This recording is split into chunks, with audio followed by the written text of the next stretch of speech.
Bien le bonjour et bienvenue à la prescription avec Dr Fridolin Lambert. J'espère que vous allez bien, que vous profitez de ces derniers instants de l'été, que vous avez vu des spectacles, vous êtes allé au cinéma, mais vous avez profité aussi du plein air, j'espère bien. Aujourd'hui, un invité bien spécial, un collègue avec qui je travaille une fois de temps en temps à Montréal. Vous l'avez tous déjà vu un jour ou à la télévision, ou vous l'avez entendu, puisqu'il participe avec une tonne d'artistes au Québec, et c'est le violoniste Philip Donegan. De formation classique, Philip Donegan est diplômé du Conservatoire de Montréal, où il s'est mérité des prix en violon et en musique de chambre. Depuis maintenant plus d'une trentaine d'années, il est un incontournable de la scène musicale québécoise. En tant que musicien de studio, Philip a participé à plus de 500 enregistrements.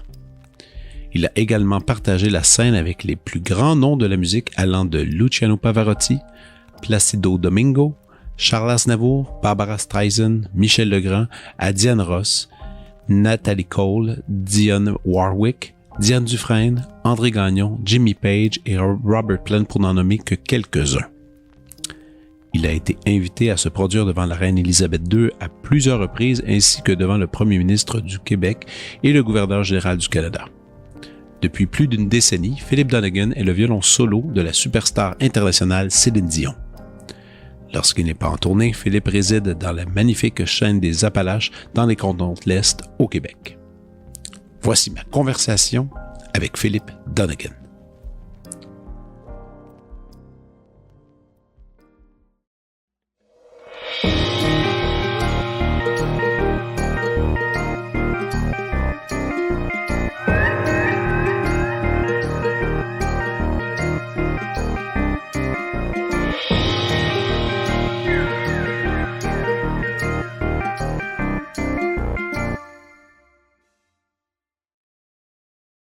Salut! Salut Philippe, ça va bien?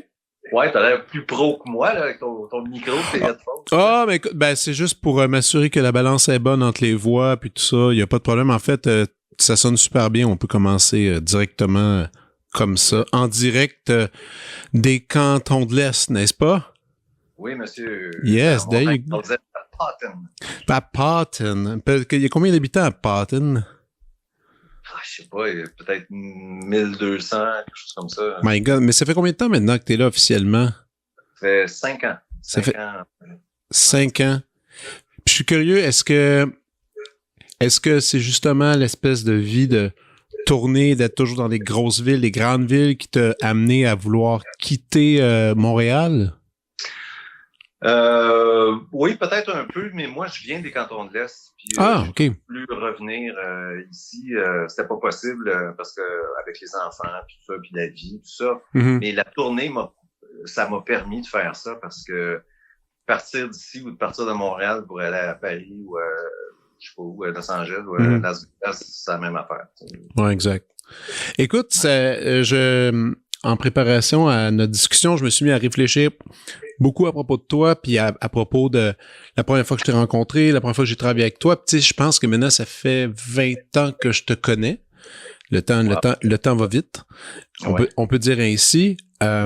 Et surtout qu'à chaque fois qu'on se voit, c'est dans des situations de travail où faut être extrêmement efficace parce que le temps est super précieux. D'ailleurs, on en parlera un peu de c'est quoi la vie de studio de ce genre de projet-là qui coûte très cher à produire. Donc, les gens doivent arriver, tu sais. Il y a pas de niaisage. Des fois, on a le temps sur les lunchs de discuter un peu. Tu sais, je connais des brides de toi, mais je connais pas tout de toi. Tu sais. Puis j'ai une version dans ma tête de qui tu es, mais je suis certain que tu as une autre chose à me proposer. Ben, j'aimerais ça qu'on aille un peu dans l'ordre des choses parce que tu sais, moi, quand la première fois que tu m'avais appelé, je crois, c'est à ma connaissance, tu sais, c'est ça, j'avais 23 ans. Puis c'était, je pense que tu avais communiqué avec mon professeur André Roy quand j'étais à l'université. Je venais d'arriver à Montréal. Puis il m'avait dit, écoute, Philippe, il cherchait des altos. Tu avais besoin de listes là, de gens à travailler. Puis il m'avait dit, j'ai donné ton nom. Quand Philippe t'appelle, tu réponds vite, puis tu vas faire le contrat. Il m'avait comme fait un petit coaching. Il dit, t'acceptes ce contrat-là. C'est toujours des bons contrats. C'est toujours professionnel. sais, il m'avait expliqué l'affaire. Tu sais, moi, je venais d'arriver à mon... Ouais, mais c'est ça. Non, mais moi, il m'avait fait la même chose à propos de toi. Il dit, hey, là, j'en ai un, là, c'est une bébite. Faut absolument que tu l'aies. Mais tu vois, c'est ça qui est intéressant dans le milieu. Tu sais, c'est que, tu sais, il y a de ça. Il y a du bouche à oreille, il y a tel musicien, tel truc, tout ça. Alors, moi, je t'ai rencontré, on a travaillé, c'était super le fun. Puis, je me disais, aïe, c'est quand même fascinant de rencontrer un violoniste de formation classique qui a réussi à intégrer cet univers-là musical. J'aime pas ça dire pop, mais oui, c'est pop. C'est parce que c'est tellement varié ce que tu fais que c'est difficile à classer dans une. C'est pas rien que dans une seule case, là. On va en parler là, des classifications, mais s'il faut qu'on fasse une classification, oui, je suis un violoniste pop. OK. C'est ce que je suis. Mais moi, les classifications, je crois pas à ça. Je sais, puis on en a déjà discuté, mais moi, ce que je veux dire, c'est que quand je suis arrivé à Montréal, l'idée que j'avais, puis aussi par tout, tu sais, moi, j'ai pas fait le conservatoire, j'ai fait un cégep. Donc, quand je suis arrivé à Montréal, j'avais tous mes amis qui étaient au conservatoire. T'es un enfant du conservatoire. T'as étudié là-dedans. Et dans ces milieux-là, veux pas, il y avait une façon de penser, il y a une façon un peu... à l'époque, ça a changé depuis. Tu sais, les choses ont changé un peu. Un peu, là, mais moi, j'ai beaucoup souffert de ça, d'ailleurs. Ben c'est ça, moi je veux en parler parce que t'as commencé le violon, t'as fait vraiment le cheminement typique qu'on peut dire ainsi, c'est-à-dire t'as eu des cours, des leçons à 1, ensuite t'es allé au conservatoire. Combien d'années t'es allé au conservatoire? Puis je sais même pas avec qui t'as étudié en fait. J'ai commencé avec Joanne Arel, qui allait devenir probablement le professeur le plus productif et célèbre du conservatoire. Mais mon professeur principal, ça a été Raymond Dessin. C'était Raymond, OK. Ouais. Parfait. Et t'as fait ton, comment on dit, le fin de 3, t'as fait ton concours au complet, là. T'as tout fait ça? Oui. OK. En chant et en musique de chambre. Ouais. OK. J'ai pris des cours à partir de l'âge de 15 ans avec Joanne, qui m'a préparé pour entrer dans la classe de Raymond après. Fait que, c'est une pratique qu'elle faisait souvent, d'ailleurs, à l'époque, je pense. Ouais, mais elle a vraiment dépassé de maître après. Ouais, mais après, c'est ça, c'est à cette époque-là, je pense, parce que t'es un petit peu plus vieux que moi, je pense dans ce temps-là, elle faisait ça, puis un jour, elle a vraiment, développé le Joanne Arel enseignement style. Ma sœur est allée dans cette classe-là. Ma sœur aussi, elle a eu un peu de cours avec Raymond, mais c'était plus dans ces dernières années. Mais en gros, c'est ça, Joanne Arel a créé un nombre incalculable de très bons violonistes, on parle, là, exceptionnels, là, tu sais. Jusqu'à sa dernière que j'ai engagée il y a pas longtemps, Amy Wash. Ben ouais, c'est vrai. Ouais. Une bébite de violon. Ouais. Non, vraiment, elle est vraiment douée. Puis toi, t'as eu le droit à cet enseignement-là, disons-le, très bon, tu sais, très fort, tu sais, de professeur. Oui, c'était quand même un peu la terreur des violonistes, Raymond Dessin. Oui. Et puis, c'était un genre de fin de règle d'une manière d'enseigner le violon. Tu sais, il y avait la technique russe ou de la technique franco-belge, puis on fait les affaires comme ça. Un vis, ça se fait de même. C'est ça qui est ça.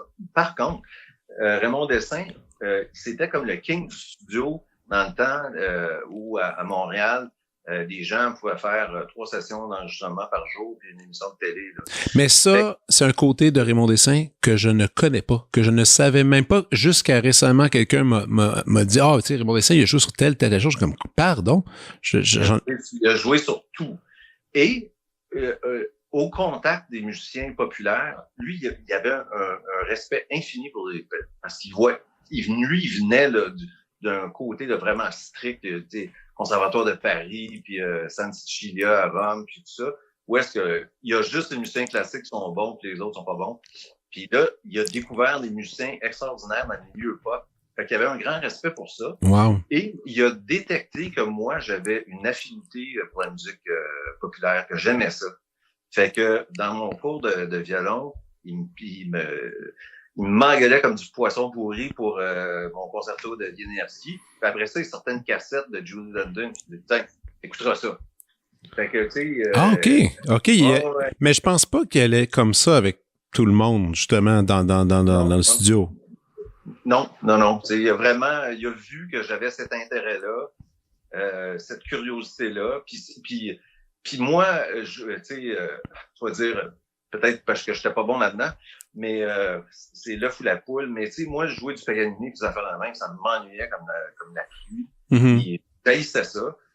Mais à chaque fois, tu sais, par exemple, il était le violoniste de Ginette Renault, dans les grandes années de Ginette. Ah, OK. Là, il me traînait, j'allais voir des concerts. Là, j'arrivais à la Place des Arts, des lumières, le contact avec le public, la communion, le côté, les gens, la joie des gens de pouvoir parler à l'artiste, tout ça. C'était tout ce que j'aimais pas du côté académique, tu sais, du milieu classique, où est-ce que les gens qui applaudissaient en deux mouvements se faisaient regarder comme s'ils étaient des ignares. Alors, moi, toutes mes lumières s'allumaient là-dedans. Et puis, c'est ça que je voulais faire. Moi, mais je suis quand même curieux parce que est-ce que tu t'es quand même retrouvé dans la musique classique pendant de nombreuses années? Ça venait, est-ce que ça venait de tes parents, d'un goût personnel pour ça? Comment tu t'es retrouvé finalement à jouer du violon? Ben, mes parents, c'était pas des musiciens, c'était des scientifiques, mais c'était des vrais mélomanes. Fait que dans la maison, dans la même journée, on peut écouter Gilles Vigneault, Guy Béard, Stravinsky, puis Tchaïkovski. Fait que il y avait pas des styles de musique, il y avait de la musique qu'on aimait ou qu'on n'aimait pas. Et puis moi, il y avait deux albums, là, il y avait qui m'ont accroché très très jeune. C'était Leonard Bernstein puis New York Phil, les saisons. OK. Dit. Et un autre album de Bach, des concertos de Bach sur un côté, puis l'autre côté, le double de Bach avec David et Igor Oistrakh. Puis moi, le son de David Oistrakh, là, ça m'allait directement dans le creux de l'âme. Ah ouais? Ah oui. Puis là, je demandais tout le temps, hey, quand j'allais me coucher, je peux-tu entendre ça, puis ça. Puis là, mes parents, moi, je savais pas, c'était un rêve de jeune couple. Un de nos enfants sera musicien, tu sais. Fait que là, okay. j'avais demandé à mes parents, là, j'aimerais ça jouer du violon. C'est pas tomber dans l'oreille d'un sourd. D'autant plus que mon père était professeur de biologie à l'Université de Sherbrooke. Et son collègue, c'était Jacques Juillet. OK. Le père de Chantal Juillet. Ben voyons. La grande violoniste canadienne. Et puis, donc, sa mère, Jeanne Juillet, donnait des cours. Fait que, je te dis, le lendemain, j'avais un violon, puis 3 jours après, je prenais. Puis ça, c'était dans les cantons de l'Est, là, que ça se passait. Oui. OK. Chantal vient de Sherbrooke. OK, je savais même pas. Elle était pas très loin de chez nous, puis Jacques, c'est un collègue de mon père. Eh ben, et c'est comme ça que finalement, t'es tombé dans le violon. Oui. Puis, je pense encore, je suis pas mal persuadé que tout cet environnement familial, musical, qui était proposé justement dans une variété de non-jugement, a sûrement participé énormément à ta personnalité, puis à tes goûts, puis à tes ouvertures pour les autres trucs, tu sais. Absolument. Puis en même temps aussi, dans les cantons de l'Est, il y avait un gros milieu de musique country. Ah, OK. Et Tiblan Richard. Ah, OK, ouais. Bon. Puis le grand chef de ça, il s'appelait Lévi Boulian. OK. Puis c'est un chanteur western, mais il y avait aussi le gros magasin de musique à Sherbrooke. Fait que moi, quand j'étais petit, ma mère m'amenait là, on achetait de l'arc-en-son puis des cordes. Puis là, il me trouvait cute. Il me trouvait fin, puis il me trouvait bon au violon, comme il disait. Puis, encore une fois, ça m'a beaucoup influencé, parce que les gars de son band, c'est eux autres qui étaient derrière le comptoir. Il y avait un vieux monsieur là-dedans qui m'avait dit, il dit, t'es bon, mais il dit, je vais te donner le truc du violon. L'archet, faut rouler. Moi, je fais, OK. Rouler. Faut rouler, tu sais, le mouvement. Ouais. Puis là, moi, j'oublie ça, mais plusieurs années après, je suis dans un masterclass avec David Sheron de Curtis Institute. Puis là, c'est comme le grand vizir du violon. Puis là, il arrive avec sa grande théorie du mouvement perpétuel de l'archet. Donc, tu sais, quand tu arrives à la pointe, au lieu de repartir, tu fais un petit rond. Puis là, mon gars, la face du vieux bonhomme. Qui t'est revenu, qui disait, faut rouler. Faut juste rouler. Faut rouler. Fait que là, tu sais, ça aussi, ça m'a influencé parce que tout le monde, tu sais, chaque spécialité a ses spécialistes et les gens qui pratiquent un art que, dans ce cas-ci, la musique. Depuis longtemps, ils acquièrent des connaissances qui sont super intéressantes. Fait que moi, je suis comme une éponge pour ça. Mais, OK. Après, comme tu disais tantôt, il y a eu le conservatoire. Oui, il y avait ton prof qui te donne des idées, puis il te faisait jouer des trucs, il t'amenait à des concerts. Là, t'as vu l'espèce de grandiose quand même. Là, Ginette Renault, c'est pas n'importe qui, tout ça. Mais comment, est-ce que tu te souviens de la première gig, contrat, concert pop que t'as fait? Est-ce que tu t'en souviens? Oui, je m'en souviens très bien. C'était quoi? Parce que Raymond Dessin travaillait beaucoup pour François Dompierre, qui faisait des jingles dans ce temps-là. La Laurentide, la Monson, puis des affaires. Puis il commençait aussi sa carrière de compositeur pop. Ouais. Fait que Raymond, c'est lui qui avait fait les cordes sur le premier album de François, qui a eu beaucoup de succès. Fait que moi, j'ai rencontré François quand j'avais 15 ans à Saint-Irénée, au domaine Forget. Il était venu faire une session de musique pop. Et puis, on s'est trouvés. Wow. Même malgré qu'il avait 20 ans plus que moi, on est devenus chums sur le champ. T'es-tu sérieux? Ah, wow. Oui, vraiment. Puis on a plein d'affaires en commun. La bouffe, puis tout ça, puis les voyages. Puis en tout cas, on est devenus chums. Puis lui, il a toujours aimé mon son, ma sonorité. Fait qu'il m'a encouragé tout de suite. Fait que quand je suis sorti du conservatoire, ma première gig, c'était une annonce de Provigo qui était faite par Jean-Jacques Stréziski, qui est le père d'Alexandre. Oh oui, oui. Puis c'était, tu sais, je me souviens, c'était c'est une fille qui pèle des oignons en pleurant, puis moi je jouais là, une espèce de triste à pleurer, puis c'était les larmes d'Hélène, les oignons de Provigo. J'avais fait ça au studio La Majeure. Puis là, j'étais dans un studio avec un gros board, là, puis là, j'en revenais pas, puis j'écoutais ça, puis ça sonnait donc bien, puis là, ça va passer à la TV, oui. Puis après ça, il me donne un chèque en plus. C'est comme, ah oui. Ah, puis attends, en plus, dans ce temps-là, en plus, on était analogue, en plus. Ouais. Il y avait ça aussi, ça, on l'oublie, mais hey, il fallait pas... Le droit à l'erreur n'était pas élevé à l'époque, là. Non, parce que c'était du gros tape, là. Du gros tape. Là, puis là, c'était comme... Non, fallait... Mais moi, tu sais, dépendant des tempéraments, moi, je suis une personnalité que si on me fait confiance et on m'encourage, je veux vraiment performer au-dessus de mes moyens. Je comprends, ouais. Il y en a que c'est que ça. Il y a beaucoup. En fait, c'est dommage parce que je pense que la majorité des musiciens, c'est ça, mais le climat n'offre pas nécessairement cette valeur-là de faire « Hey, j'ai confiance, ça va bien aller ». Et tout le monde joue mieux dans ce temps-là. Tout le monde joue mieux. Puis là, tu sais, tu parles d'autres opportunités. C'est que moi, j'ai suivi un musicien, un très grand musicien québécois qui s'appelait Marc Bélanger. Il s'appelle encore Marc Bélanger. Marc Bélanger, oui. Il est un compositeur, c'est un violoniste, altiste. Ben moi, j'ai souvent vu des arrangements de Marc Bélanger, souvent écrits dans des coins, des coins de partition. Là. Mais je l'ai jamais rencontré. C'est un homme adorable. C'est un génie de l'harmonie. OK. Il est vraiment en avance sur son temps. Puis lui, jouer du violon, il le faisait pour gagner sa vie, mais je pense pas que c'était vraiment sa passion. C'était plutôt d'écrire la musique. OK. Donc, à la fin de sa carrière, il m'a adopté un peu, puis il me traînait partout dans les studios. Puis j'étais comme son assistant, tu sais. Assistant. OK. Et puis, d'ailleurs, c'est lui qui m'a fait rentrer au Cirque du Soleil. On avait fait le premier album, je pense que ça s'appelait Nouvelle Expérience. C'était lui qui était en solo. Puis après ça, il a dit à René Dupéré, appelle Philippe. Là. Mais là, t'avais quel âge à ce moment-là? Ah, j'étais jeune, là, je sais pas trop, autour de 20. Parce que là, l'école était terminée, là, à ce moment-là? Oui, parce que Marc était sur mon jury de concours de musique de chambre. OK. Bon, mais là, t'as fini, là, bon.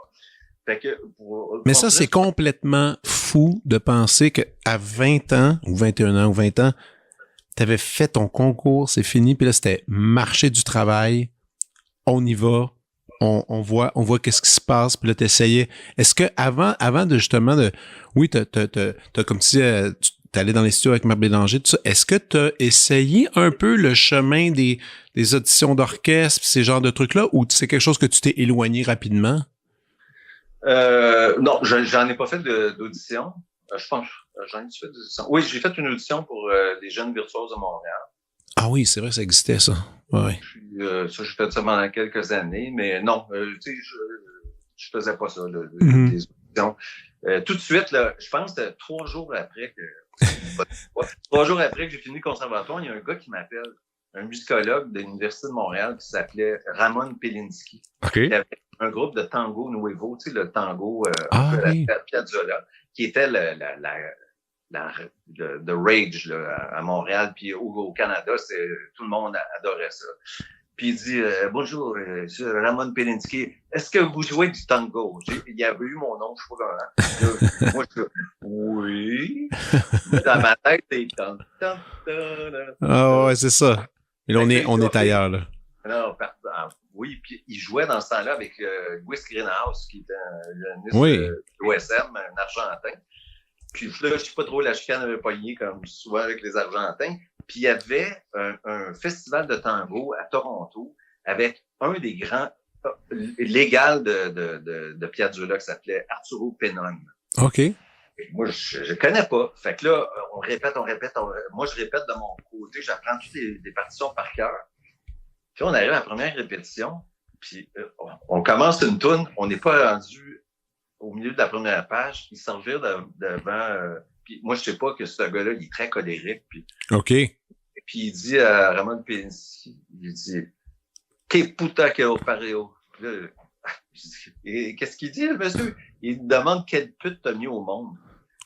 L'insulte suprême pour les Argentins. Puis là, je suis comme, mais quoi? Mais il dit, tu m'as dit que tu savais faire du tango. Ben oui. Et puis là, il se rend compte, parce que tu peux pas, on lit pas les, tu sais, par exemple, 4 croches dans le tango, c'est pas 1, 2, 3, 4, c'est pa, puis il y a toutes sortes de twists, conventions que je sais pas. T'sais. Ben ouais. Fait que, là, c'est comme un désastre. Puis le lendemain matin, je le vois, je répète toute la nuit avec Ramon, puis le lendemain matin, dans l'ascenseur, j'ai dans la face Arturo Pennon, puis là, l'autre l'avait calmé, puis il dit, viens. Il parlait pas un mot de français ni d'anglais. OK. Il fait un signe, puis là, on s'en va dans sa chambre, puis il commence à jouer. Puis là, moi, il a joué pendant 1h30 de temps, je pense. Puis c'était absolument fabuleux. Puis là, j'ai compris quelque chose, là, comment ça se passait. Fait que la première chose, ça a été un peu laborieux.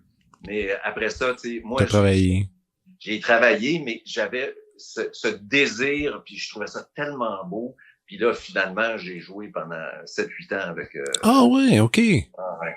Tu as joué 7-8 ans avec eux, mais en même temps, tu avais le temps encore d'explorer d'autres affaires un peu en studio, te promener ici et là. Oui, mais comme je te disais, là, la grosse affaire là, qui m'a mis un peu pour la map, parce que aussi, il faut que tu te souviennes qu'à cette époque-là, ou un peu avant, les musiciens classiques, ils snobbaient un peu ça, pas tous, là, mais plusieurs, des musiciens de l'OSM qui allaient faire des sessions de musique pop, ils étaient comme, ouais, ils étaient un peu blasés.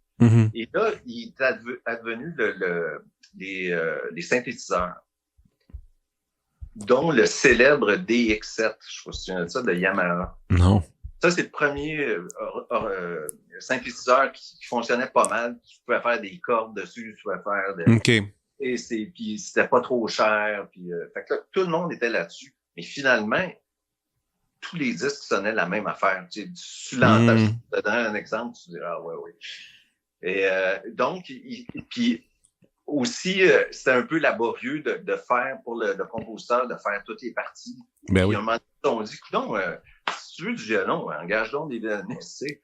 Ben Puis oui. moi, je suis arrivé exactement à ce moment-là avec René Dupéré. Puis il m'a demandé de monter les cordes pour Allegria. C'est devenu un succès mondial. Fait que là, ça s'est parlé partout. Puis là, je suis devenu un peu l'interface entre les pop puis les classiques. Puis j'étais comme, non, on n'est pas tous des snobs, là. Vous allez voir, là. Puis moi, tu sais, quand je jouais à l'orchestre, tu sais, les vieux chefs, là, tu te regardent, puis tu n'es pas te tromper.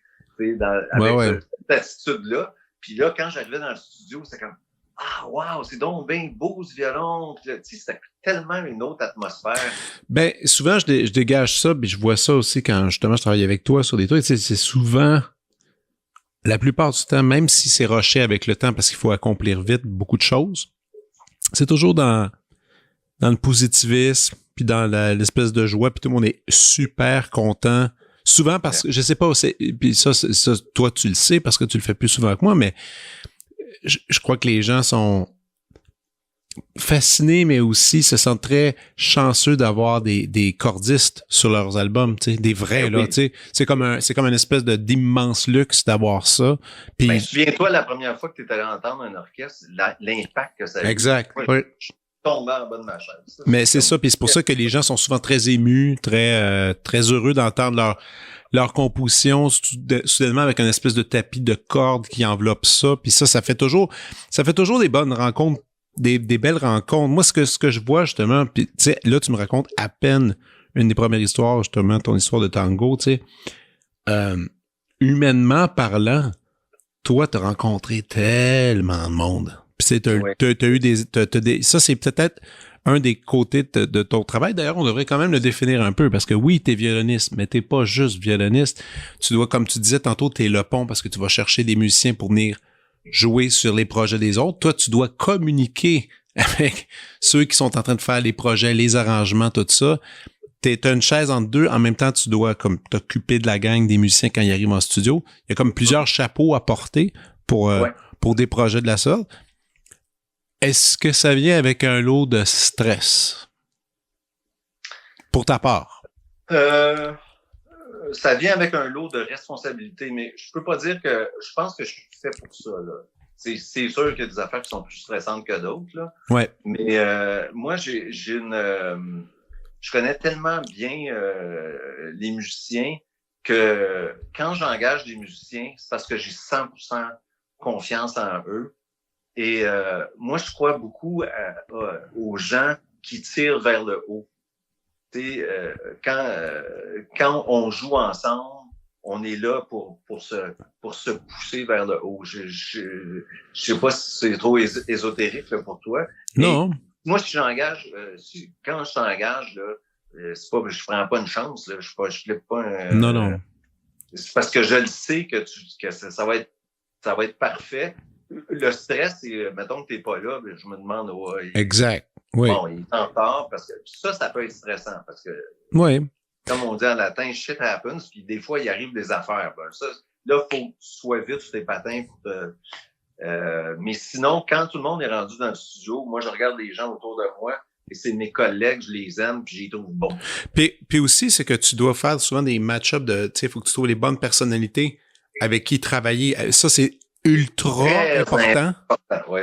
Parce que tu connais un peu les personnalités de chacun. Les tempéraments. Et qui aime jouer avec l'autre, puis tout ça. Ça, c'est très, très important. Parce que ton équipe, là, ça, c'est un cliché, mais c'est tellement vrai. C'est le plus faible maillon. C'est ça qui va... non. Une personne de mauvaise foi peut ruiner une session. Honnêtement, ruiner. Entier. Oui, t'as 100% raison.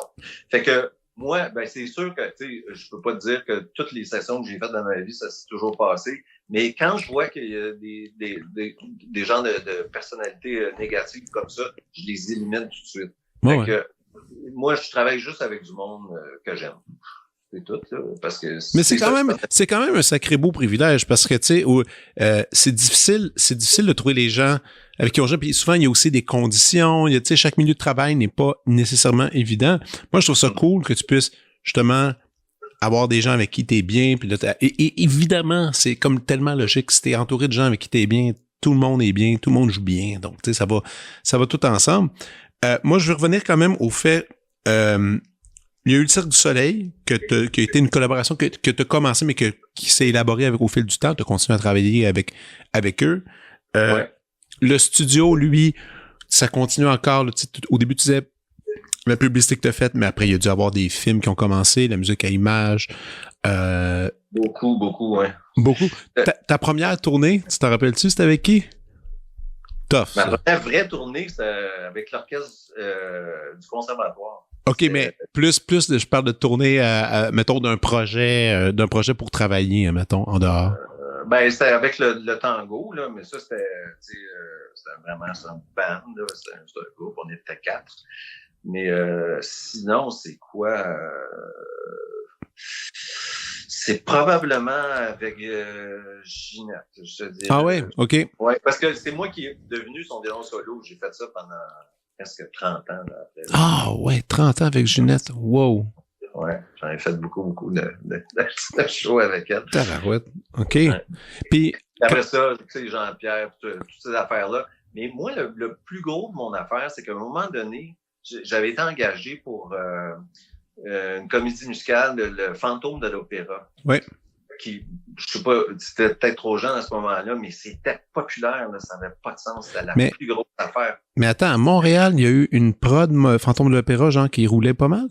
Ben là, c'est parce que là, ça roulait tellement qu'il y avait le Canadian, je sais pas quoi, Touring Production, je sais pas quoi.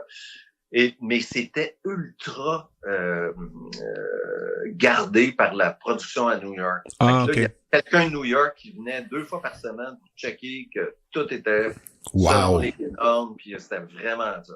Fait que là, moi, un après-midi, j'étais en train de... C'était un peu, pas très difficile, mais il y avait des passes dans les premiers violons. Fait que moi, je suis en train de répéter. Puis là, je vois le gars de New York, puis le gars qui m'a engagé, Nat Raider, qui sont en panique, tout ça, puis là, qu'est-ce qu'il y a? Puis là, il me dit, je me souviens plus qu'elle s'appelait, Carol, je sais pas quoi, qui était le violon solo, puis il y avait plein de solos dans le Fantôme de l'Opéra. Plein de solos de violon, puis des gros solos. Ouais. Elle est pétée en 1000 morceaux, elle peut plus continuer, elle va faire ce soir, puis après ça, c'est tout.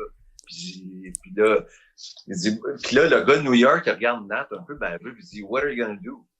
Puis là, moi, ça me sort de la bouche. Moi, je te jure, je dis, I'll do it. Le gars, il me regarde, puis là, Nat Raider, sans connaissance, ta gueule, tu sais. Puis le gars, t'es qui, toi? Je dis, moi, je suis Philippe Donegan. Il dit, OK, you're on Thursday, je sais pas quoi. OK. Puis là, je l'ai fait. Puis il est resté pour l'écouter. Après ça, on s'en va au restaurant avec lui. Il dit très dramatiquement, il dit là, arrache toutes les pages de ton agenda. À partir de maintenant, tu travailles pour nous. Puis là, Nat Raider, il dit non, c'est mon protégé. Fait que là, j'ai fait ça pendant des mois. Puis après ça, M. Raider, il m'a engagé pour tout. Mais lui, il avait l'exclusivité dans ce temps-là de toutes les shows pop à la Place des Arts, okay. Au Forum de Montréal, au Centre Bell. Mais peux-tu m'expliquer un peu son rôle? C'était quoi, lui? C'était, mettons, s'il y avait des artistes qui venaient à Montréal, puis la personne dit, je veux des cordes. Pour tous les besoins en musiciens de Montréal, c'était la grosse agence. Ah, OK. Trader Productions, il était plugué partout à Chicago, à New York, à Los Angeles. Fait que quand il y avait des artistes qui passaient, ils se faisaient appeler 3 mois d'avance. Là, OK. Le 6 janvier, on a besoin de 20 musiciens. Puis lui, sa gang était très vieillissante. OK. Fait que, là, il m'a vu comme du sang nouveau. Puis là, il dit, là, t'es-tu capable de me trouver les cordes? Là? Ouais. Puis là, j'arrivais avec des sections de course. Là, je prenais les meilleurs que je connaissais. T'arrivais avec ça. Puis, wow. Puis, donc, les producteurs, les chefs d'orchestre qui venaient, ouais, c'est quoi cette affaire-là? Puis petit à petit, je me suis mis à engager tout le monde. Fait que ça m'a beaucoup donné de travail. Tu sais, Pavarotti ou Diana Krall ou je sais pas quoi, tout ce qui passait, c'était moi qui faisais ça. Mais écoute, moi, quand je regardais toute ta bio qui était à jour, puis là, quand je lisais, quand j'ai vu Pavarotti, j'étais comme, hein? Mais aussi, moi, je me souviens pas, Pavarotti venait souvent à Montréal, il venait faire des concerts. Là, il venait pas souvent, mais tu sais, là, il y avait la mode, là, tu sais, des 3 ténors. Oui, je me rappelle de cet album-là. Oui, je me rappelle. Bon, moi, j'ai fait un concert avec José Carreras. Après ça, Placido Domingo est venu. Puis à la fin, c'est ça. Pavarotti est venu. Puis, ça devait être écœurant. Ouais. José Carreras, il était un peu mystique. Là, il était pas si drôle. Mais les 2 autres, là, c'était Placido Domingo, man. C'était tellement le fun. Ah ouais, hein? Il chantait, ça n'a pas de bon sens. Puis là, il disait, hey, Philippe, là, je t'ai rendu son ami, tu sais. Philippe, on va faire, je sais pas, je me souviens plus du nom, mais tu sais, je t'ai donné mon cœur. C'est un duo avec lui, tu sais. Il dit, on a fait ça 1000 fois, on n'a pas besoin de répéter. Moi, je suis comme, wow. Moi, j'ai jamais joué ça de ma vie. Aïe. Là, il s'en va. Puis, c'était le rappel du concert. Fait que là, c'était au Centre Bell, c'était putain à craquer, il y avait du monde sur le toit. Mais il arrive avec un verre de champagne, tiens, on boit ça, ok, on joue la toune. Et là, que j'avais... Ça, c'est des beaux stress. C'est des beaux stress, ça. Des beaux stress. C'est mémorable aussi. Ouais. Puis Pavarotti, c'est peut-être un des derniers concerts qu'il a fait. Il était vieux, il était malade. Mais quelle leçon, par exemple, parce que là, on faisait un concert des Greatest Hits de ténor. Puis on répète genre à 10h du matin à Salle E, Place des Arts. Il a chanté ça 25 000 fois, ces tunes-là. Ben, un moment donné, je me revire de voir. Il est assis dans le fond puis il écoute la répète. Fait que là, il n'y a pas de secret. Ces gens-là sont d'une discipline là, incroyable. Fait que là, on arrive au concert et puis là, moi, je suis en arrière parce que je vais rentrer pour, comme des solo, pour accorder l'orchestre. Mais j'attends en arrière, puis on est comme dans une tente. Puis je rentre avec le chef d'orchestre, puis il est là, assis. Il me regarde même pas. Là, moi, bon, il est bête, mais qu'est-ce que tu veux? Là, on fait le concert. Là. Ça se fait pas comme je suis à 3 pieds de lui. Là. Quand il chante Pagliacci à 3 pieds. Non, mais là. Il pogne de quoi. Puis là, après, j'ai le programme, puis je dis au chef, Léon Maja, je peux-tu aller faire signer mon programme? Là, il dit, oui, il dit, sa loge est là. Là, j'ouvre la porte, puis il me voit. Filippo, viens-t'en! Puis il est super fin, puis là, il m'écrit une super belle dédicace, puis blablabla. Fait que j'ai compris. Avant le concert, on n'est pas là pour niaiser. Après le concert, ça va, tu sais. Wow! Quelle leçon! Ah, t'as-tu en tiré une couple de leçons de même avec tous ces gens-là qui sont tous des personnalités très fortes, très différentes? C'est pas tout le monde qui prend le stage de la même façon. C'est pas tout le monde qui a le même work ethic, on pourrait dire aussi, là, quand même, dans ce milieu-là. Tu sais, sur la liste, justement, tu t'es nommé, t'as eu Aznavour, Barbra Streisand, ça, je suis vraiment curieux que tu m'en parles un peu. Aznavour, ça, rapidement, juste pour te dire la discipline. Le premier concert, dans une toune, ben là, il y a comme un foulard de soie dans le cou. Là, dans une toune, à la fin, il lance le foulard de soie, puis la musique arrête juste quand le foulard tombe sur son micro. Là, je me dis, dans ma tête, je me dis, hey man, t'es chanceux, le timing était parfait. Ben, même toute la tournée, c'était exactement la même affaire. No way. Oui. Puis Scott vient de me raconter une affaire aussi, parce qu'il était avec Céline. Scott Price, oui. Scott Price. Puis, mais moi, ça fait 12 ans que je suis avec Céline, là, je l'ai vu travailler, je sais la discipline qu'elle a. Mais il disait, par exemple, tous les mouvements qu'elle fait pendant qu'elle chante, tout ça, là, il dit c'était comme une chorégraphie. Il dit là, avant d'arriver pour chanter sa chanson, elle visualisait son affaire, elle faisait tous les mouvements. C'est des professionnels de chez Ah non. Mais c'est ça, mais c'est un peu le génie de l'affaire aussi, parce que, tu sais, les gens vont observer Céline qui était justement aux Olympiques, vont dire c'était incroyable, c'est vrai, c'était incroyable, c'était superbe, mais les gens pensent que c'est tellement naturel, que c'est juste comme on se pointe, on chante, c'est tellement pas ça. C'est des Non, c'est pas ça. Mais c'est sûr que c'est des talents naturels hors de l'ordinaire, mais qui travaillent, qui ont une éthique de travail qui est hors de l'ordinaire aussi. Hors de l'ordinaire, puis qui ont vraiment un souci de donner la bonne chose. Mais tu sais, c'est sûr, moi je veux qu'on en parle évidemment de Céline, de Céline, parce que moi, mon souvenir, ça c'est intéressant, je me rappelle tellement encore. J'ai habité dans le village pendant 2 ans, puis c'est quand les rues étaient barrées, puis je marchais pour aller retourner chez moi après un contrat, puis je te croise dans le village parce que toi tu marchais pour aller vers Radio-Canada pour quelque chose, je me sais plus quoi. Puis là on marchait ensemble, je prenais des nouvelles, puis là je disais qu'est-ce qui se passe pour toi dans ta vie? Tu as dit écoute, Grosse affaire, là.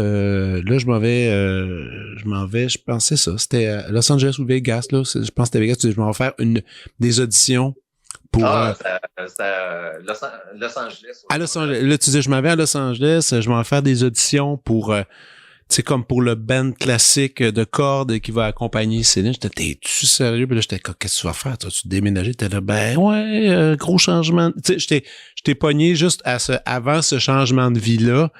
Ouais. Puis j'étais comme, comment tu te sens? T'étais comme, c'est étourdissant, je suis heureux, je suis joyeux, mais en même temps, je sais pas trop ce qui se passe, c'est fou raide. Tu sais, t'étais comme vraiment, il y avait une euphorie, le fun qui s'installait avec ce projet-là.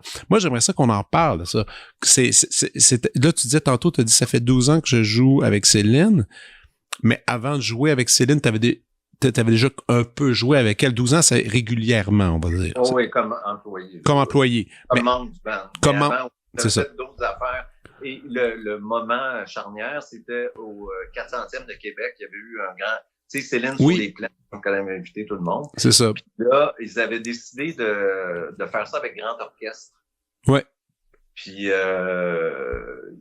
ils ont tellement aimé ça que là, ils allaient prendre une pause parce qu'elle était enceinte des jumeaux à la fin de la tournée. Puis on dit, quand on revient, on va faire le nouveau spectacle, ça va être un grand orchestre. Tout en smoking, ça va être un peu comme le Las Vegas de Frank Sinatra, tout ça. OK. Fait que, il m'appelle pour monter ça, tu sais, pour assister Mego à ce moment-là. Ouais. Qui s'y connaissait pas là-dedans. Fait que je revenais d'un cours d'équitation avec ma fille, tu sais, puis là, mon téléphone sonne, mon téléphone cellulaire. Puis je dis répondre, là, je peux pas répondre. Puis OK, ouais. Puis là, je dis c'était qui? Elle dit c'est un gars qui s'appelle Mego, il va t'appeler ce soir. Là, je suis comme oh. Là, j'adore ça. Il est 5 heures de l'après-midi, 6 heures, 7 heures, 8 heures, 9 heures. Puis là, je dis bon, j'ai manqué à la gig, là, il m'appelle pas. Vers 10h30, il m'appelle. Hey, salut Philippe, c'est Mego. Mais moi, je sais pas qu'à Las Vegas, il y a 3 heures de différence. Ouais. 1h30. Puis là, il me dit, on va monter un grand spectacle, on va être 30 musiciens, puis je veux que tu t'occupes de monter l'équipe de cordes, puis de la diriger. Fait que là, ma vie a changé. Là. Ben, mais ça que ta vie a changé. Mais je suis aussi à poser la question parce que je connais pas assez en détail toute la vie artistique de Céline Dion, mais avant que tu embarques justement dans cette aventure-là, elle avait pas l'habitude d'avoir des cordes constamment présentes avec elle, non? Non. Ça commençait avec toi, là? Oui. OK. Absolument. Ouais. Puis c'était quoi qui lui a donné le goût? Est-ce que c'était justement le 400e que ça s'était bien passé? Puis après, elle s'est dit, crime, ça, j'ai envie de garder cette espèce de situation. C'est ce son-là qu'elle aimait, tu sais, mais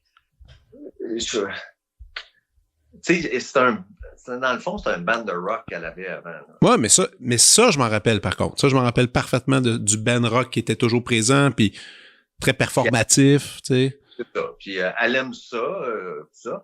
Mais avoir des cordes, ça change sa vie. Puis, oui, puis l'affaire, c'est que c'est toujours intéressant. Parce que, tu sais, il y a des gens, tu sais, parlons de Sinatra un instant. Tu sais, mettons, Sinatra, lui, à l'époque, avec Quincy Jones, lui, c'était big band. Lui, c'était des brass, c'était piano, brass, c'était ça. Tu sais, son choix, il est allé là, puis c'est ça qui a protégé longtemps dans son esthétique. Elle, c'est vrai, elle a gardé le côté rock, mais elle est allée chercher cette espèce, encore une fois, je dis tapis, mais oui, parce que c'est un tapis sonore, tu sais, c'est du velours, elle est allée chercher du velours, là. Ça, c'est les cordes qui sont allées envelopper ça, puis... C'est la richesse harmonique, tu sais, le développement harmonique, ça fait que ça enveloppe absolument. De la crème fouettée et tout. Mais donc, quand moi je t'avais croisé puis que tu t'en allais à Los Angeles passer ces auditions-là, c'était suite à ce 400e-là, on t'a continué à travailler un petit peu avec eux, puis à un moment donné, ils se sont assis puis ils ont dit, écoute Philippe, on veut que tu t'en viennes avec nous autres, puis on s'en va en Californie, puis c'est là que ça va se passer. Comment ça? Ben là, on a fait des auditions à Las Vegas et à Hollywood. OK. Là, tout le monde venait. C'est sûr. Il fallait que j'évalue ça puis que je monte une équipe. C'est ça ma responsabilité. Fait qu'on était comme je pense qu'on était 21 cordes. C'est quand même... No way! 21 cordes!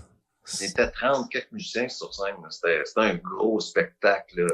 Puis cette équipe-là de 21 musiciens ont été là longtemps aussi, parce que c'était pendant sa résidence, une de ses résidences? Oui. Ça a été la grande résidence, la deuxième résidence aussi de Juste Parlant. Ça fait que je ne sais plus combien de temps qu'on a fait ça. Peut-être 8, 7, 8 ans au moins. Puis tu sais, parlons, on va aller dans le personnel quand même. Toi, pendant ce temps-là, tu travailles là-bas. Tu as une famille qui est ici au Québec. Oui. Tu as des enfants, des ados rendus là? Des ados. Des ados. Tu sais, comment c'était de vivre comme ça à distance? Il devait quand même avoir un lot de complications, quand même un peu dur des fois pour l'âme et le cœur, là. Oui, absolument. Mais moi, j'ai une conjointe là, depuis 30 quelques années, dont le père était neurochirurgien. Je pense que ça a aidé dans cette affaire-là, parce que quand son père fallait qu'il aille opérer, il allait opérer. OK, ouais. Je comprends. Est habitué à ce genre d'affaires-là. Et aussi, c'est une artiste. En tout cas, je suis tombé sur la bonne personne. Par contre, j'étais parti... le plus longtemps que je suis parti, c'est quand on a monté le spectacle. Là. Ça a été vraiment long. Ça a été tough. Mais après ça, on faisait des 2 semaines. Après ça, je revenais. 3 semaines, je revenais. Des trucs comme ça. Fait que, tu sais, ça se pouvait, là, tu sais. Mais, il y a eu des ajustements. Tu sais, comme chez moi, c'est moi qui fait l'épicerie et la cuisine, tout ça. Fait que, à un moment donné, là, il y a eu la révolution des enfants. Là. C'est pas bon ce que maman a fait. Là, mais ma blonde, il y a toujours du positif. Ma blonde, elle dit, ouais, vous n'aimez pas ça? OK. Vous allez faire un souper chaque semaine. There you go. Fait que, moi, je vous demande pas c'est quoi. Dites-moi ce que vous voulez faire, je vais aller chercher des affaires puis vous allez le faire. Mais là, on a 2 enfants qui sont des super bons couples. Fait que, tu sais... Ouais, puis tu sais, à chaque fois, j'ai vu des photos de tes enfants, tu sais, ils ont l'air épanouis. Ils ont pas l'air d'avoir trop souffert de l'absence de papa tant que ça, parce que je pense aussi, à cette époque-là, Skype était déjà on. Ouais. C'est ça. Ça a changé la vie des musiciens de tournée. Ah ouais, carrément. Tu sais, je me souviens, un de nos ingénieurs de son, il est parti avec nous autres, puis là, il était dans une rénovation de maison qui avait pas de bon sens, puis là, sa blonde, pas contente. Ben, c'est clair. Mais là, il dit, regarde, tous les soirs, sur Skype, on se promenait dans les affaires, fait que là, je pouvais suivre l'affaire, appeler le contracteur, tout ça. Ça a sauvé la vie. Mais tu sais, se parler comme on fait en ce moment, en fait, que tu sais, se parler dans les yeux, ça change complètement le rapport. Le rapport, tu sais. Oui, parce que, tu sais, d'autres tournées, quand j'en tournais avec Jean-Pierre, des affaires de même, avec les enfants qui étaient petits, à un moment donné, t'appelles à la maison, tu sais, à l'heure du souper, avant le concert, puis là, t'entends hurler, puis là, man, ton cœur est brisé, puis là, qu'est-ce que je fais à ma blonde, puis mes enfants, puis oh my God, ça. Mais tu sais pas que 5 minutes après, ils sont en train de rire, tu sais. Ben oui, c'est ça. Contexte, en voyant les... tu connais ça. Oui, mais que je connais ça. C'est ces moments-là que t'es comme, oh non, puis là, tu vas faire ton concert, t'es un peu paniqué pendant, tu t'essaies de pas penser à ça pendant le show, là, tu finis le show, tu rappelles, puis non, tout est correct, finalement, t'es comme, voilà. Ouais. Fait que là, justement, de pouvoir voir les enfants, puis ma blonde, là, tu sais, qu'est-ce qui se passe, dans les deux sens aussi. Là. Bien sûr. Hey, non. Fait que, tu sais, mais je me souviens des affaires cute, notre claviériste, là, Guillaume Marchand, lui, il est parti sur un coup de vent parce qu'il y a un musicien qui a arrêté subitement, Jeff Fisher. Fait que ils ont dit t'as la gig, puis 2 jours après, un camion venait chercher son stock. Là, il est parti, mais avec des tout petits enfants. Et lui, tous les soirs, il partait avant le concert, il allait faire les devoirs avec son fils. Sa fille. Super. Fait que, tu vois, ça c'est vraiment extraordinaire pour ça. Fait que ça lui a permis de passer à travers ces trucs-là. Mais il y a pas juste ces affaires-là. Tu sais, il y a beaucoup d'avantages. Ils ont beaucoup voyagé à cause de ça. Mais oui. Plusieurs fois, les enfants sont venus voir des shows à Las Vegas. Oui. Fait que il y a ça aussi, tu sais. Puis aussi, si papa et maman sont heureux, les enfants sont heureux habituellement. Absolument.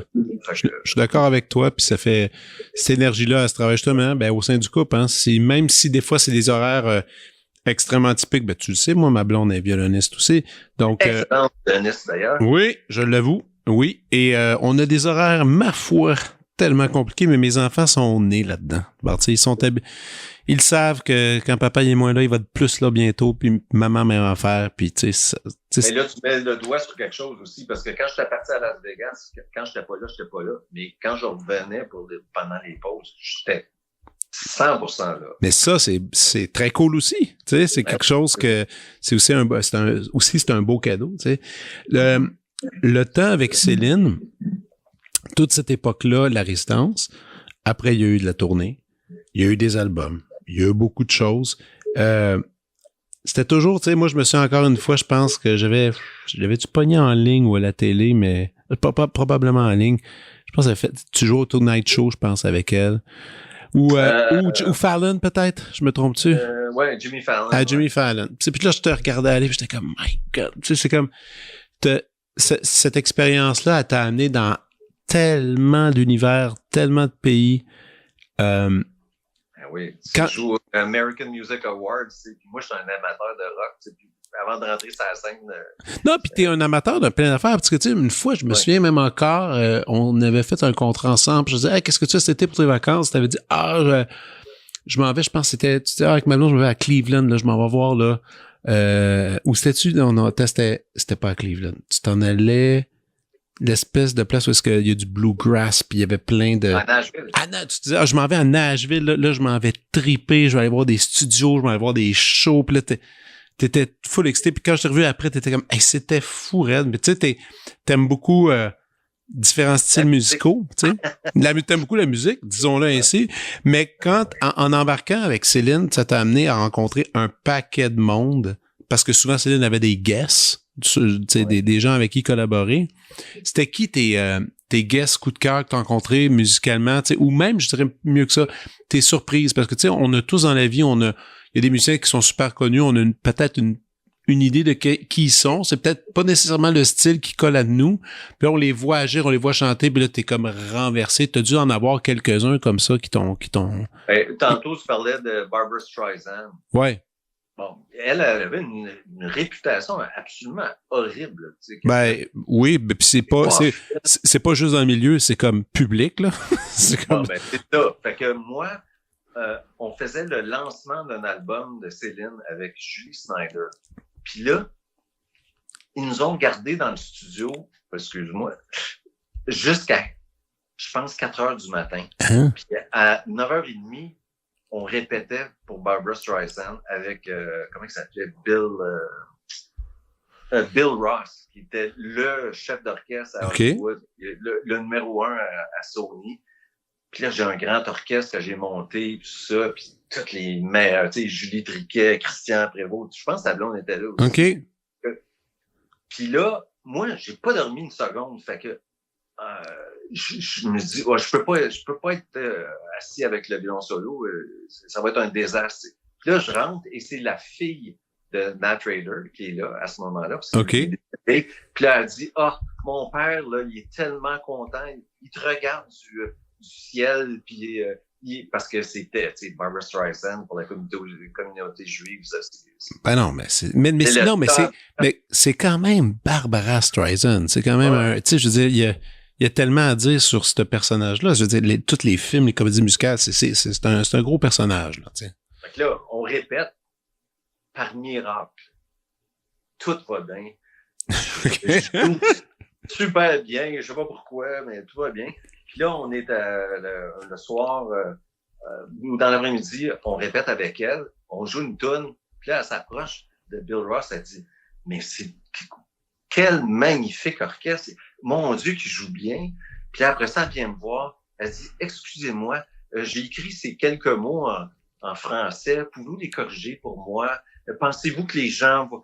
j'ai un accent, pensez-vous que les gens ça va les insulter? Mais tu dis n'importe quoi, si tu fais un effort, les gens vont être tellement contents. Fait que finalement, cette femme-là était super. Elle était super. Puis c'est quoi qu'elle avait chanté? Tu te rappelles-tu? C'était genre ses hits, finalement, où? Oui, c'était comme... C'était toute la gang, là. 2 heures de hits. De Funny Girl à Ian Till, puis tout le... Oh, wow. Wow. Ça fait très, très, très, très bien encore. Wow, non. Il n'y en a pas aucun doute. Mais t'as eu... Ça, c'en est une, que justement, qui avait une drôle de réputation, que finalement, c'était super. Ça, c'est le fun quand ça arrive. Ouais. T'as-tu déjà eu des désastres dans ta carrière que tu constates que tu fais ça avait aucun bon sens? T'es pas obligé de nommer la personne, mais tu sais, est-ce que c'est déjà arrivé sur ton parcours? Oui, c'est déjà arrivé. À un moment donné, on faisait un enregistrement à le studio, tu sais, à More Nights. Ouais. Bon. Mais c'était plus André Perry qui était là, mais le studio est encore là. Puis là, j'arrive dans le studio avec un quatuor à cordes, je pense. Puis là, les gars sont tellement crinqués que je sais pas qu'est-ce qui se passe. Puis là, ils passent leur temps à sortir du studio. Ils reviennent à la course, ils sortent du studio. Mais moi, je suis pas dans la drogue du tout. Fait que je sais pas qu'est-ce qui se passe. Puis là, on commence à enregistrer, on joue les affaires. Puis là, il dit non, c'est pas ça. Ça fait 27 fois qu'on commence. Puis là, il dit coudonc, c'est une question de compétence. Et là, la boucane me sort par les oreilles. Je dis oui, je pense que c'est ça, puis je vais m'en aller. Puis là, le chanteur dit non. Je dis, regarde, je vais le finir là, par principe, ouais. Et puis te défendre de mettre mon nom sur cet album-là, tu as compris? OK, parfait. Finalement, les gars, ils allaient se remplir de nez de coke. Ah, boy. Fait que ça avait été un désastre nucléaire. Mais je peux pas dire que ça m'est arrivé très souvent. C'est ça que j'allais dire, tu sais, dans la gang à Céline, dans la gang de tes affaires régulières, je pense pas que c'est le genre de truc qui était tant présent, puis tu t'es jamais entouré de gens qui avaient ces habitudes-là, tu sais. Puis ça n'empêche, c'est réputé, on le dit beaucoup que dans la musique, souvent, il y a de la drogue, il y a de l'alcool, il y a toutes sortes d'affaires, mais il y a aussi l'autre bord, il y a des gens qui sont pas nécessairement comme ça, tu sais, c'est trouver les gens, justement. Mais tu sais, les gens parlent souvent de ça, mais moi, j'ai joué avec Rod Stewart, puis, qui était supposé être des bad boys, mais Rod Stewart, là, il y avait son nutritionniste. Oui, ils ont une équipe! Puis entre le concert puis la répétition, on joue au soccer en arrière.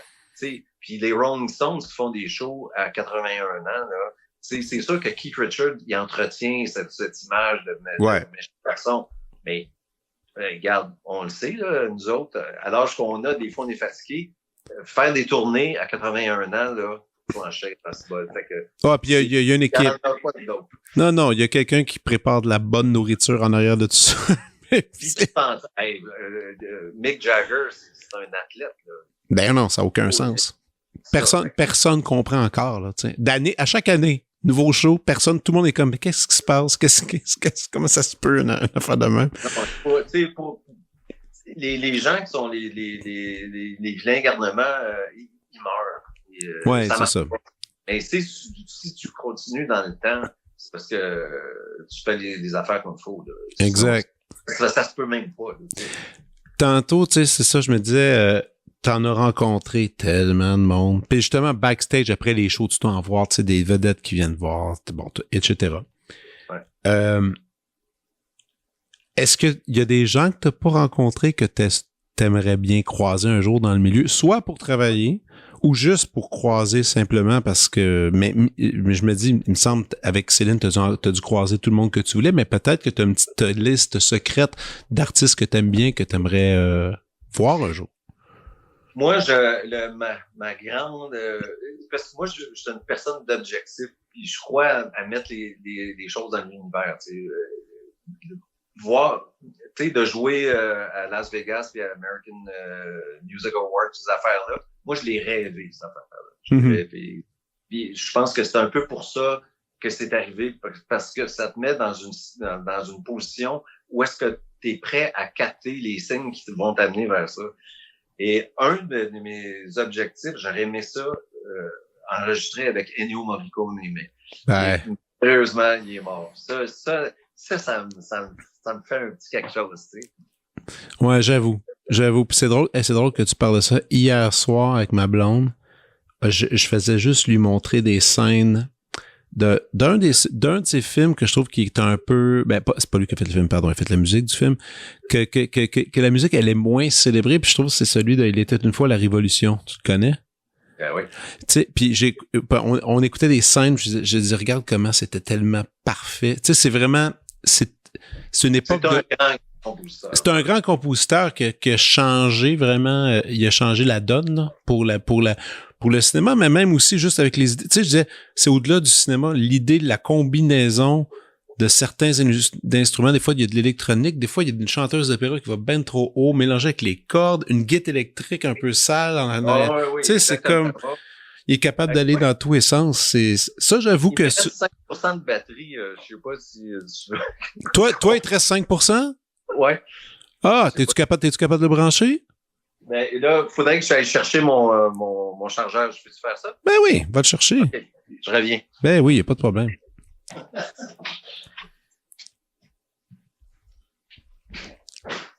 Pendant ce chargement de batterie, j'en vais en profiter pour vous inviter à aller écouter les albums de Philippe Donegan, parce que Philippe a fait 2 albums solo qui sont disponibles finalement en fait un peu partout. Vous pouvez les acheter en physique, mais il a aussi sur toutes les plateformes que vous écoutez de la musique, que ce soit sur Spotify ou encore sur iTunes. Et c'est justement, ça va être le prochain sujet vous voyez, c'est le prochain sujet de lequel je voulais aborder avec lui, cette idée de projet plus personnel. Et on va pouvoir comme regarder ça un peu plus de près parce que son album, un de ses albums, ça s'appelle Ensemble, qui avait été en 2022, dans lequel il y a eu plein de collaborations, il y avait eu des compositions. Et on va parler de ça, justement. D'ailleurs, Philippe, je suis en train de préparer les auditeurs pour parler de tes projets personnels, en fait.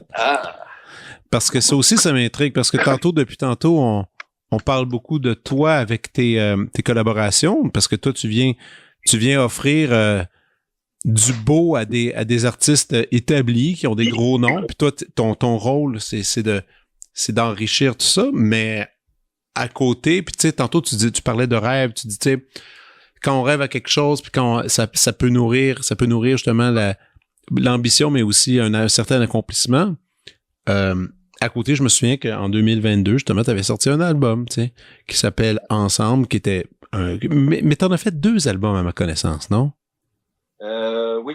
T'en as fait 2. Ensemble, lui, il est disponible sur toutes les plateformes, donc les gens peuvent avoir accès à cet album-là. Oui. Ça, ces petits projets-là, personnels, qui sont vraiment une signature, parce que ça, tu t'es fait plaisir. Je me souviens encore qu'on avait discuté beaucoup de l'idée de faire un disque, de faire quelque chose, tu sais, qui nous ressemble, quelque chose. Et puis c'est pas si évident que ça au Québec de faire ça, de pouvoir se permettre ça, soit par le financement, tout ça. Toi, tu avais décidé de faire ça wild. T'es parti de ton bord, t'as fait, moi, je fais mon album, je fais mon truc, je me le fais à ma façon. Il y aura personne qui viendra me dire quoi faire. Puis ça, j'aime toujours beaucoup ça, ce genre d'initiative-là, parce que c'est important d'être authentique. Et qu'est-ce qui t'avait amené à faire ça?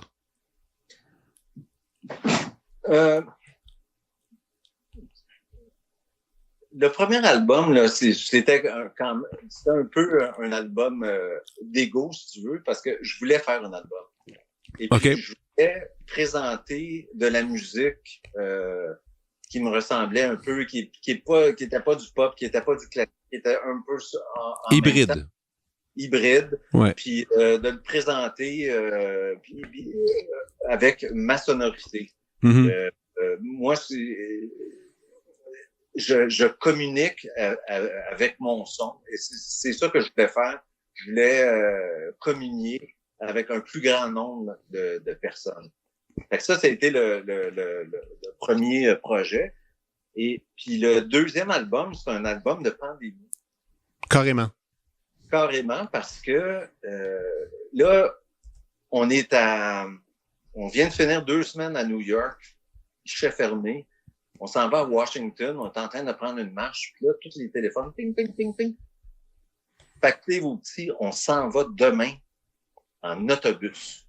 On vient à Montréal. Moi, je suis un autobus, j'ai tout mon stock, là. C'est quoi cette affaire-là? T'sais, on est habitué d'être Oui. super bien traité. Et c'était notre patron, Denis Savage, qui avait vu dans une espèce de boule de cristal. Et là, il faut qu'on décolle, puis je les envoie pas dans un aéroport, parce qu'ils vont peut-être être poignés là. OK.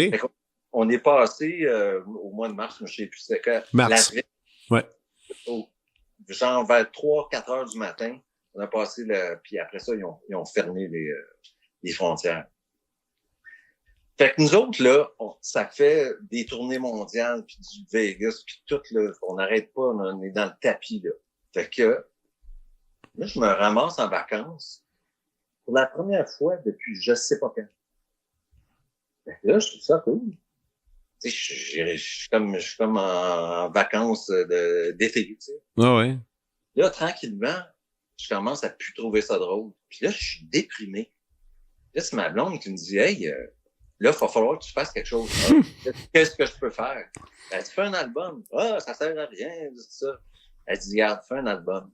Fait que là, je recommence à pratiquer. J'appelle mes chums, je ramasse des tunes. Puis là, tout d'un coup, mon blues disparaît. C'est que nous, on a besoin de ça pour vivre. Et puis, c'est dans cet esprit-là. Puis moi, je m'ennuyais de mes amis du band aussi. Tu sais, on était comme des frères et des sœurs. Là, on était tout le temps ensemble. Puis là, on les voit plus.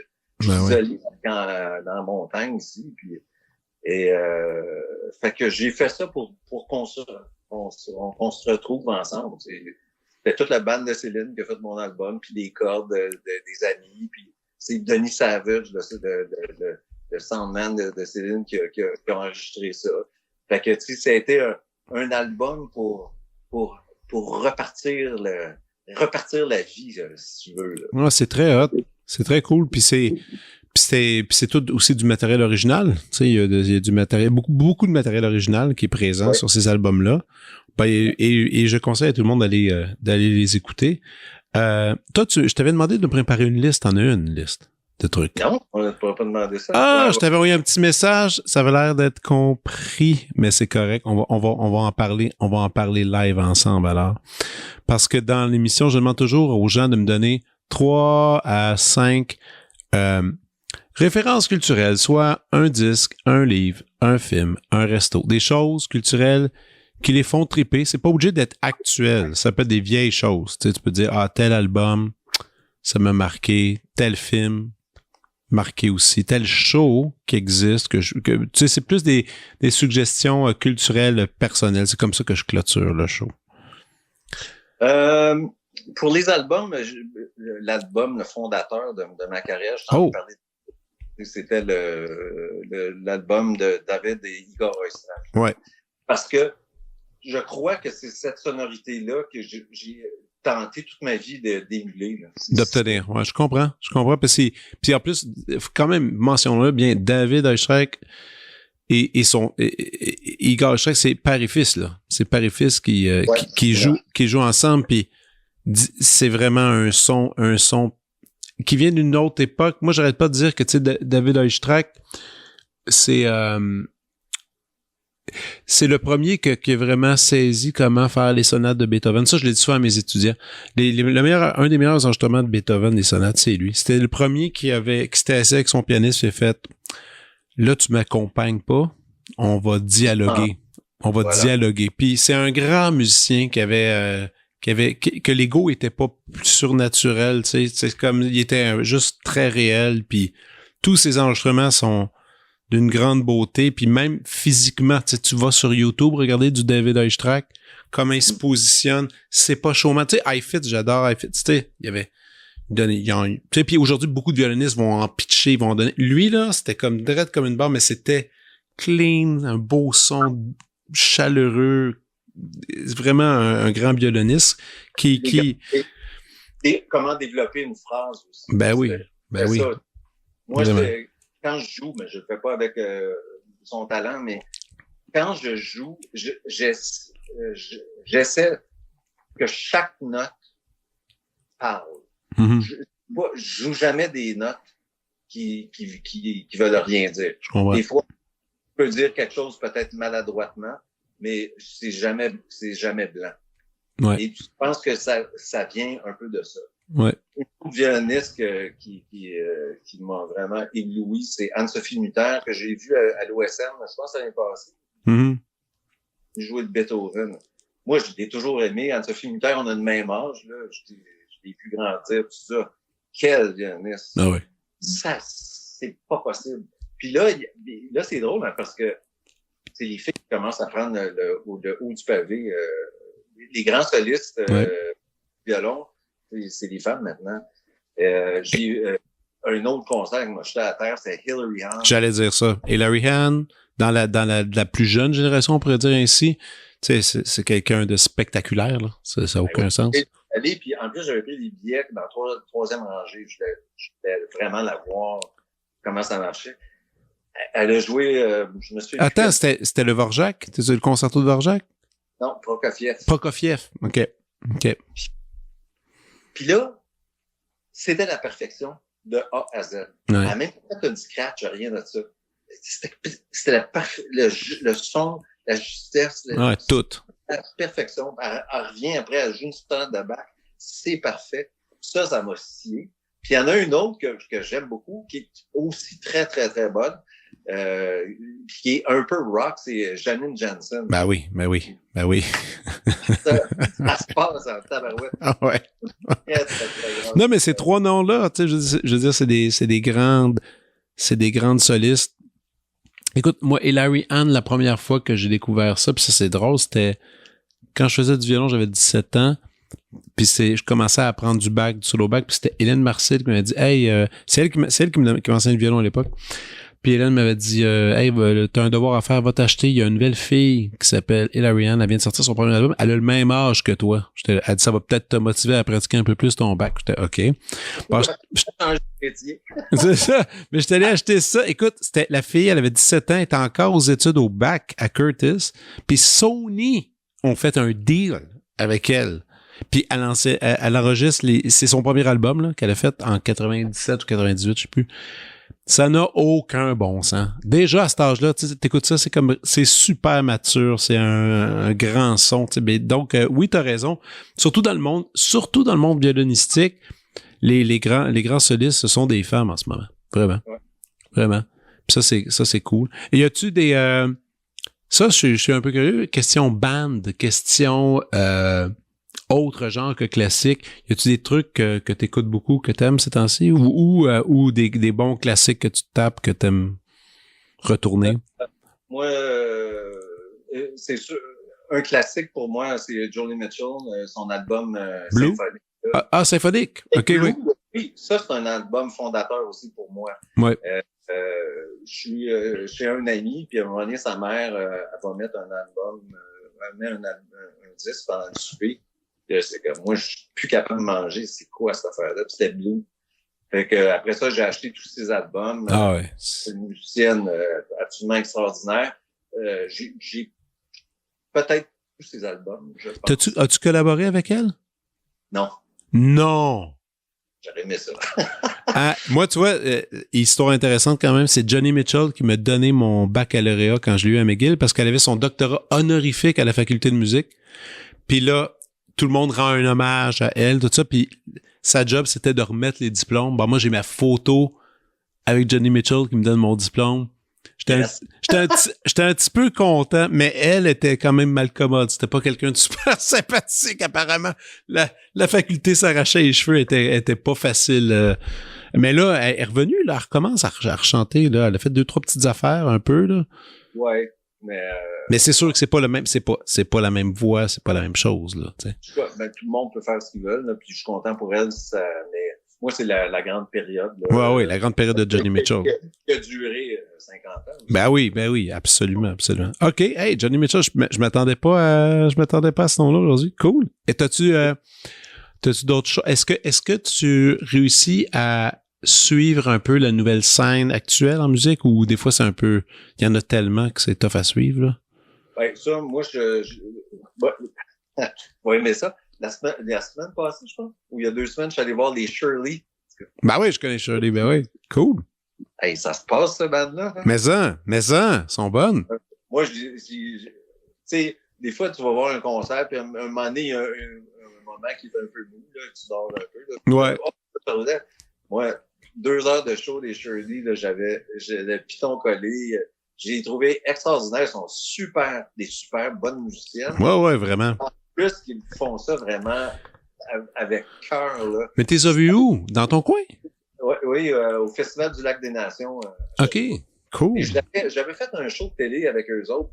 Ils faisaient juste une tonne. Je me disais, c'est quoi cette affaire-là? Ah ouais. Quand ils étaient ici, je disais, hey, on s'en va voir des Shirley. Très cool. Ouais. Après ça, on a vu Salbad. Ah ouais. C'est des petits comiques. Mais ben, c'est très différent. C'est très différent. Ben, ils font un bon show aussi. Ben ouais. Mais, ça, vraiment, là, ça m'a fait plaisir parce que je trouve que ben, le rock, ça s'en va un peu, mais non, mais il y a de l'avenir avec eux autres, puis avec ouais. Cassidy, puis tu sais, Ariane Roy. Mais toute la gang de Québec, là, tu parles, ils sont écœurants, eux autres. Ils sont écœurants. C'est pas des fakes, là, ça rock. Là. Non, puis ils font Ça, bien ça. Ceux qui ne connaissent pas s'appellent les Shirley, on fait du rock. Ah non, OK. Non, moi aussi, je les aime bien. Mais là, est-ce que t'as-tu des trucs à plugger qui s'en viennent prochainement, des trucs où on garde toujours l'œil ouvert et on te voit apparaître soudainement dans notre télévision? Oui, vous allez me voir à la fin du mois. En fait, à partir de la mi-août, on répète pour un spectacle hommage aux 45 ans de Starmania. OK, cool. Dans le cadre de la Super Francophète à Québec. Fait qu'on enregistre ça pour la télé québécoise. Ben, en fait, toutes les télés francophones. OK. Et puis, après ça, je pense 2-3 jours après, on fait un autre grand plateau de la Super Francophète. Là. OK. Fait que, pas mal occupé. Oui. Il faut s'occuper, c'est important. Hey, moi, je veux te dire une confession. Moi, tu sais, j'ai ma liste, j'ai une liste que je me fais de mes bons moments musicaux, des moments qui ont été comme marquants. Ouais. Puis j'en ai plein. Tu sais, il y a évidemment, là-dessus sur ma liste, c'est Quatuor Molinari. J'en ai un avec les violons du roi qui m'avait bien gros marqué. Puis tu sais, j'ai eu un Ben à l'époque. Mais t'es quand même sur ma liste, hein, mon cher. T'es haut dans la liste avec un événement. Puis je sais même, tu sais, c'est ça qui est le fun avec la musique. On sait jamais quand un événement est marquant pour un et pas nécessairement pour les autres. Mais moi, à ce moment-là, 2007, Théâtre Saint-Denis, dernière minute, là, tu m'appelles, il y a une gars qui vient de rentrer, chanteuse, et à ce moment-là, tu me nommes, puis elle me dit rien. Le nom me dit rien. Et on va répéter avec ces musiciens, la chanteuse est pas là. Et on fait le show le soir, paf, puis là j'entends le vocal, tout ça, puis là, j'entends sa voix qui était extraordinaire, et elle chante Snowbird. C'était Anne-Marie. Tu te souviens de tout ça? Ben oui. Moi, là, c'était une passe, j'allais pas super bien. Je faisais mon doctorat, j'étais déprimé, je voulais tout lâcher. Puis c'était rough. Puis mais Anne-Marie est arrivée, elle a fait ce show-là. J'en parle encore, c'était j'avais le frisson du début à la fin pour le son. Le professionnaliste, elle avait son partner qui était là, il jouait banjo, mandoline, violon, il faisait tous les instruments. Il y avait un petit band, le band était petit, mais il y avait une belle section de cordes. Puis quand on a fait Snowbird, là, ça, ce frisson-là encore aujourd'hui, puis c'était une chanson que j'entendais quand j'étais petit. Mais tu sais, des genres de chansons, on en a tous des chansons qu'on écoutait plein de fois, mais on sait pas c'était qui, là, tu sais, vraiment. Tu sais. Puis là, c'est quand on a commencé à jouer puis qu'elle s'est mise à chanter, j'étais comme, mais voyons donc, ça se peut pas. Puis elle fait, c'est ma chanson. Je capotais. Ça, Anne-Marie, c'est dans mes gros moments, dans mon top 10 de moments musicaux qui étaient tripants, là. Vraiment tripants. Ouais. Ah, content, mais pour moi aussi, là, tu sais. Mais toi, t'en as plein. Écoute, ta liste, ça doit être intéressante aussi. Ta liste de moments musicaux qui t'ont chaviré. D'ailleurs, t'en as-tu une liste comme ça où tu préfères dire, non, je vais laisser ça plus libre? C'est sûr que j'en ai, mais tu sais, je t'avais parlé de Pavarotti, puis Placido Domingo. Tes violons solo, t'es à 2 pieds, 2 autres, là. C'est sûr. Et, Puis avec Céline aussi, il doit y avoir des moments avec Céline que tu faisais comme, voyons, c'est... Céline, à un moment donné, on a fait, je pense, 2 semaines à Bercy, des shows français. Mm-hmm. Puis où est-ce qu'elle chante des chansons françaises de l'album 2. Hein. Ouais. Et, il y avait beaucoup de soirs magiques. Là, parce que les Français connaissaient toutes les paroles. Ça chantait là, pendant 2 heures de temps. Là. Ça se passait tellement. Là. Non, mais ça se passait tellement. Écoute, moi, j'étais allé voir quand la fameuse tournée qu'il y a eu quand Céline est revenue au Québec, là, quelques années avant. C'était avant la pandémie. Que ma blonde faisait et ma sœur aussi était avec toi sur scène. Puis moi, j'étais allé voir le premier show au Centre Bell. C'était épique, là. Ça avait aucun bon sens. Puis après, j'ai suivi un peu ma blonde parce que ma fille était vraiment petite, c'était bébé. Bon, moi, j'étais à l'hôtel pendant qu'elle allait faire des shows à Québec ou tout ça, parce qu'il fallait qu'elle allait, puis tout ça. Bon, là, je me promenais.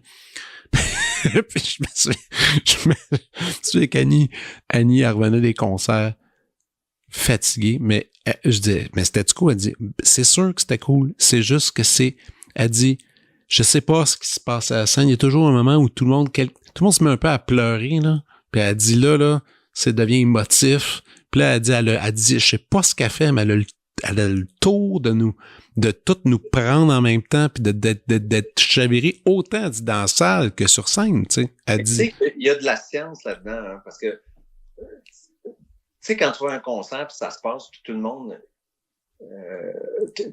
réagit à un moment, là. Tu sais, puis tout ça.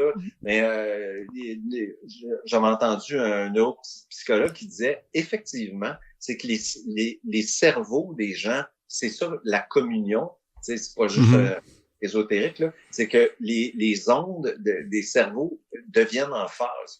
Tout le monde comprend la même affaire en même temps. Puis moi, j'ai vécu ça là, vraiment intensément parce que, mettons, on est à Jakarta, OK? Ouais. Tu peux plus loin de chez vous que de Jakarta. Non, en effet. Ça n'a aucun sens. Les gens, ils sont la moitié plus petits que nous autres. Ils parlent une autre langue. Ils ont une autre culture complètement. Puis là, on est dans un stade. Puis là, c'est rempli de monde. Puis Céline, elle chante. Puis là, on regarde les yeux des gens. Puis on se comprend. Ah non. On est à la même place. Fait que c'est pas juste... tu sais, quand il y a une certaine vérité dans notre jeu, si on joue vraiment avec notre cœur, honnêtement, l'information passe. Mais ça, puis ça se reçoit aussi comme... Tu sais, moi, je me souviens que à ce show-là de Céline, c'était mon premier show de Céline, j'avais jamais vu Céline en show. Puis je me souviens de la fascination, évidemment, tu sais, le show, tout ça, c'était extraordinaire, mais moi, ma fascination, c'était de regarder le public, parce que j'étais comme... Toutes les classes sociales, moi je l'ai souvent dit, toutes les classes sociales étaient présentes, toutes les orientations sexuelles étaient présentes, toutes les races étaient présentes dans la salle. Ça, c'est une des grandes affaires, c'est que you're all welcome. Non, mais dans ces shows, c'est ça, c'est parce qu'un fan de Céline Dion, c'est tout le monde. Moi, c'est ça, puis là, t'étais assis à côté de quelqu'un qui, dans la vraie vie, on serait jamais assis un à côté de l'autre. Mais là, tout d'un coup, tout ce monde-là, comme tu dis, ils sont sur le même diapason, là. Ça, mais ça arrive, tu sais, moi, ça m'arrive pas souvent d'être dans des lieux comme ça, parce que, mine de rien, les scènes de musique classique, puis c'est ça que je fréquente, puis c'est ça mon métier. Mais souvent, dans les salles de musique classique, c'est une autre classe sociale, c'est une autre affaire, c'est une autre culture, tout ça. Mais là, d'arriver là où t'as des gens super des gens super éduqués, du monde moins éduqué, du monde, tu sais, tout le monde est là. Des vieux, des jeunes. Des vieux, des jeunes. Tu sais, ça aussi, il y avait des super vieux, des super jeunes. Ça allait dans tous les sens. Ça m'avait, là, c'est là que j'avais compris. Je le savais, mais c'est quand t'es sur le terrain que tu comprends l'ampleur du phénomène, là. Moi, ça m'avait vraiment rentré dedans, cette fois-là. J'avais trouvé ça bien impressionnant. Anyway, tout ça pour dire, merci Philippe Donegan d'avoir pris le temps avec moi de jaser. C'était vraiment plaisir. C'était vraiment le fun. Puis prends soin de toi, puis on va regarder, on se recroise tout le temps. Donc d'ici là, fais attention à toi. Oui, monsieur. Cool. À bientôt. Salut, ciao. J'aime ta prescription. Bye. Bye. Vous venez d'écouter La Prescription avec Dr. Fred Lambert. À l'animation, Frédéric Lambert. Réalisation, montage, recherche et bons conseils, Olivier Chamberlain. Au logo, Joël Vaudreuil. La musique, le groupe Crabe, Jérôme Minière, Philippe B., Ben Chimie, Guillaume Beaulieu et Vincent Vertefeuille. Merci d'avoir été à l'écoute et à bientôt.